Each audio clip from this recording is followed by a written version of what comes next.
नमो अरिहंताणं नमो सिद्धाणं नमो आयर्याणं नमो वज्रायाणं नमो लोये सव्यसाहूणं। बोलो शासननायक भगवान महावीर स्वामी की। मूलायक देवादिदेव 1008 श्री शंभुनाथ भगवान की। परम पूज्य आचार्य गुरुवर श्री विद्यासागर जी महाराज की। आचार्य श्री समय सागर जी महाराज की। अहिंसा परमो धर्म की। पूज्य मुनि श्री 108 अजित सागर जी महाराज की जय। समस्त मुनि संघ की जय।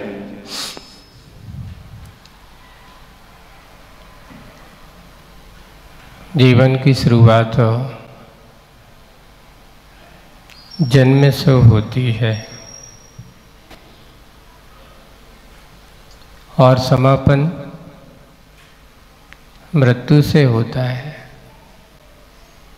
लेकिन बीच का जीवन जो होता है उसकी अपनी पहचान, उसकी अपनी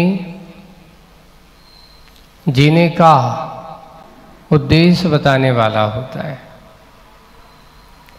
ये बीच का समय आपके लिए बहुत महत्वपूर्ण होता है।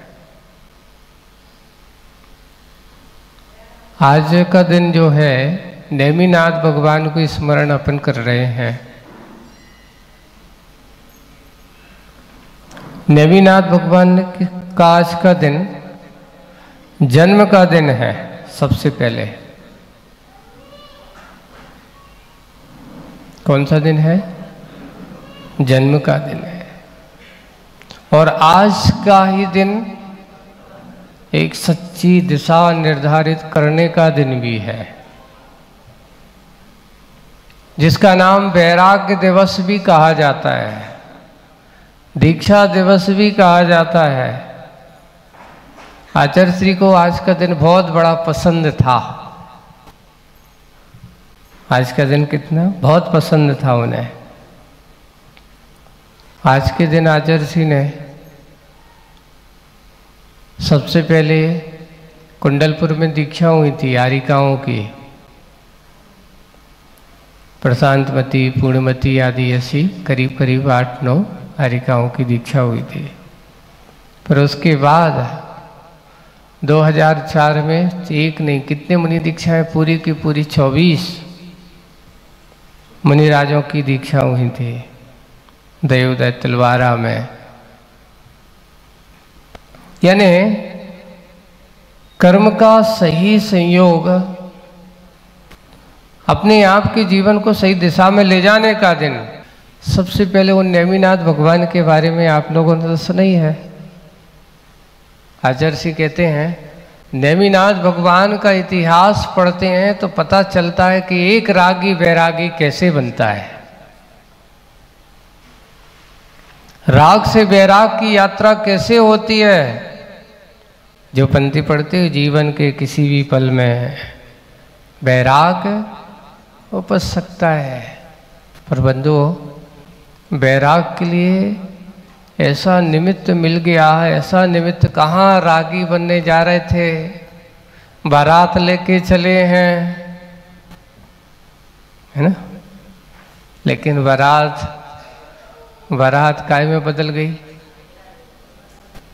बने थे दूल्हा बन करके और किसके दूल्हा बन गए? राजुल इंतजार करती रही, लेकिन उन्होंने कहा मैं ऐसा दूल्हा बनूंगा, ऐसा दूल्हा बनूंगा कि पुनः दूल्हा बनने की जरूरत ही नहीं पड़ेगी। किसके दूल्हा बने? मुक्ति वधू, जिसको कहा है एक बार जिसका वर्ण मुक्ति वधू से हो जाए, पुनः संसार के इस संबंध में वो पुनः पड़ता नहीं है। यही है, हम यथार्थता को समझने की कोशिश करें। जन्म का और जीवन का संबंध अगर हमारे पास है तो तो देखिए राग के में जीवन जीने वाले तो अनादिकाल से हो गए, अनादिकाल निकाल दिए राग में जीवन जीने से। लेकिन बिरला जीवन ऐसा होता है जो विरागता के साथ जीने का अवसर मन में या ये कहो मुझे मिलता है, हम सबको मिलता है। नेमिनाथ भगवान का दीक्षा दिवस, तो ऐसे 24 मुनिराज पूरे। देखिए बहुत अच्छा, जब हम लोगों की दीक्षा हुई तो पूछा गया, 23 मुनि दीक्षा हुई पासनाथ भगवान तक, पूरे नाम रखेगा कहाँ तक? ऋषभ, अजित, संभव, अभिनंदन, पूरे 24 वर्तमान 24 ही के, लेकिन 23 थे। और जैसे ही अगला चरण आया, यानी करीब करीब हमारे दीक्षा के 99, 2004, 5 साल बाद, तो आदर्शी बिल्कुल ध्यान उन्हें रखा। तो शुरुआत कहाँ से हुई? जो अंतिम बचे थे तीर्थंकरों में, ऐसे वीर सागर जी से लेकर के, सहज सागर है ना, ऐसे पूरी 25 नहीं 24 हुई थी। 25 तो रामटेक में हुई थी, ये 25 थे। अच्छा, रामटेक में 24 थी फिर।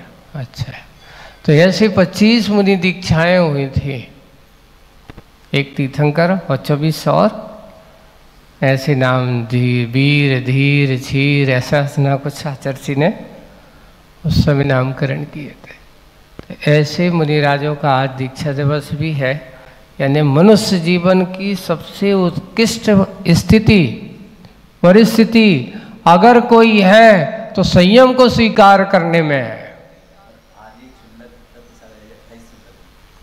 अच्छा, इस प्रकार अभी जबलपुर चतुर्मास में आचार्य ने ऐसे 28 श्लोक भी बनाए थे। ऐसी उनका बहुत अच्छा, हम अपने विचारों को देखें कि मनुष्य के साथ साथ मनुष्य पर्याय को सार्थक बनाने के लिए आज की कविता भी बिल्कुल वैसे ही है। आस बुझा, आस अबुझ, कि देखिए संसार की इच्छाओं का कभी अंत होने वाला नहीं है। आस कैसी है? अबुझ। इच्छा कहो, आशा कहो, तृष्णा कहो, अपेक्षाएं कहो, इनका कभी अंत नहीं होना, न कभी अंत होता है। जितनी जितनी बुझाने की कोशिश करोगे उतनी उतनी और बढ़ती है। आज की इस कविता को अपन शुरुआत करते हैं। सबसे पहले शीर्षक है उसका नाम आस अबुझ है, यानी जो बुझी ना उसका नाम अबुझ है। एक हाथ में है दिया है, हाथ में क्या है? दिया। दिया अर्थात दीपक। और एक हाथ की ओट दिया, एक हाथ में दिया, देखो शब्द लिखा है दी बड़ी है ना, तो उसको बोलेंगे दिया। हाँ, और एक हाथ की क्या की? ओट दिया, हवा से बुझ ना पाए। क्या हो पाए? हवा से बुझ ना पाए। अपना श्वास भी, अपना श्वास भी बाधक बना है आज, बाधक बना है आज, टिमटिमाता जीवित है। वो श्वास भी ले रहा है, तो दीपक जलाते तो आप आदमी जलाते समय हाथ में लेते तो आदमी अपने क्या करते हैं? श्वास भी जोर से नहीं लेते, नहीं तो उसकी श्वास हवा से कहीं बुझ न जाए। तो वही है, अपना श्वास भी बाधक बना है आज, टिमटिमाता जीवित है। वो टिमटिमा रहा है। एक और बात आती है, जब आप लोग दिया जलाते हो शुरुआत में क्या करते हो, उसकी बाती कैसी होती है, बिल्कुल छोटी सी चिंगारी सी होती। तो आप क्या करते हो, चिंगारी को पनपने के लिए धीरे से क्या कर रखते हो, थोड़ी सी इसका विकास हो जाए, फिर चिंता नहीं है, अच्छे से जब पकड़ जाएगी इसकी लो, अग्नि पकड़ जाएगी तो फिर इसको बुझने के लिए फिर चिंता, वही उस समय वह टिमटिमाता जीवित है। धीरे धीरे धीरे धीरे, या तो दो दशाएं होती, अंत की दशा या शुरुआत की दशा, यहाँ अंत का है। वही जीवन खेल। अब आचार्य जी आपके अपनी जीवन का रहस्य इस कविता में है। टिमटिमाता जीवित है, जीवन खेल, स्वल्प बचा है, बिल्कुल थोड़ा सा। दिए में तेल, स्वल्प बचा है दिए में तेल, तेल से बाती का संबंध भी लगभग टूट चुका है। तेल से बाती का संबंध लगभग, लगभग मतलब बना तो हुआ है पर थोड़ा बहुत बचा हुआ है, उससे संबंध टूट चुका है। जलती जलती बाती के मुख पर जम चुका है, जलती जलती बाती के मुख पर जम चुका है कालुस, कालिक मैल। श्वास क्षीण है, दास दीन है, किंतु आस अबुझ है। सांसें कैसी हो रही हैं, क्षीण हो रही है।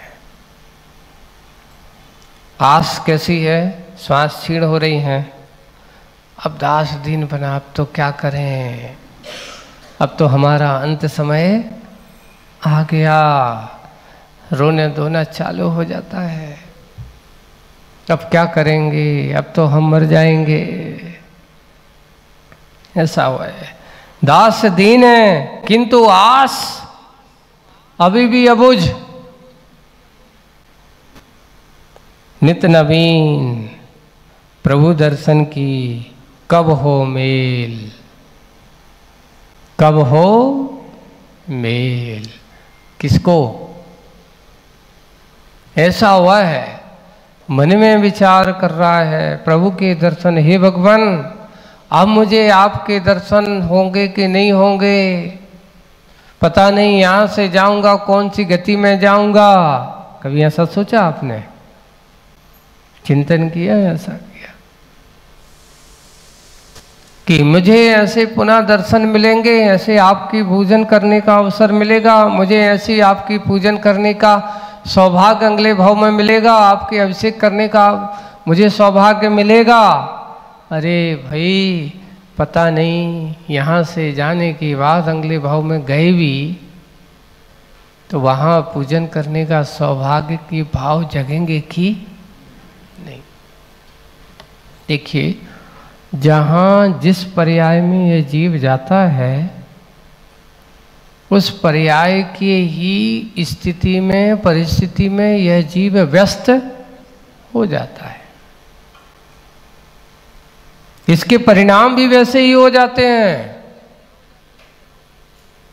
मान लो त्रिंच गति में गया तो त्रिंच गति के संस्कार उसको हो जाते हैं। नरक गति में गया, नरक जैसे हो जाते हैं। देव गति में गया, देव जैसे हो जाते हैं। मनुष्य गति में आया, मनुष्य जैसे परिणाम हो जाते हैं हमेशा। इसलिए ऐसी इच्छाएं उसके पास बनी हुई है। एक सम्यक दृष्टि की इच्छा का वर्णन इस कविता में आज कहा है, हे भगवान अब मुझे पुनः आपके दर्शन होंगे कि नहीं। एक सम्यक दृष्टि की भावना है कि हे भगवान मुझे यह जीवन मिला, मैंने अपने जीवन काल में आपकी क्या किया, पूजन की, भक्ति की, पुनः आगे ऐसा सेवा करने का मुझे अवसर मिलेगा कि नहीं मिलेगा, मुझे ऐसी सौभाग्य कब मिलेगा। हे भगवान, आचार्य श्री की एक विशेषता होती थी और एक सम्यक दृष्टि की भावनाएं ऐसी होती हैं। हम लोगों से बार बार कहते थे और सब लोगों को ऐसी भावना करो। समाधि भक्ति की वो पंक्ति हमेशा गुनगुनाते, दर्शन करते और एक ही पंक्ति, आवाल्या जन देव देव भवता।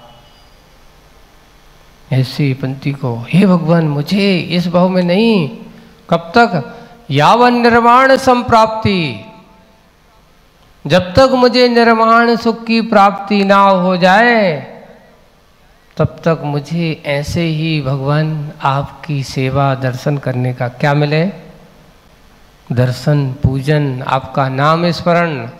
तो नाम कुंठो से कुंठो मम, मेरा ये कंठ, मेरा ये गला अगर बंद हो तो आपका नाम लेते लेते ही बंद हो। मेरे इस गले में अगर किसी की आवाज, किसी का नाम लिख ले तो किसका नाम लिख ले, तो नामापित वर्ण वर्ण कुंठो से कुंठो ममा। हे भगवान, आपका नाम से ही मेरा सारा काम होता है।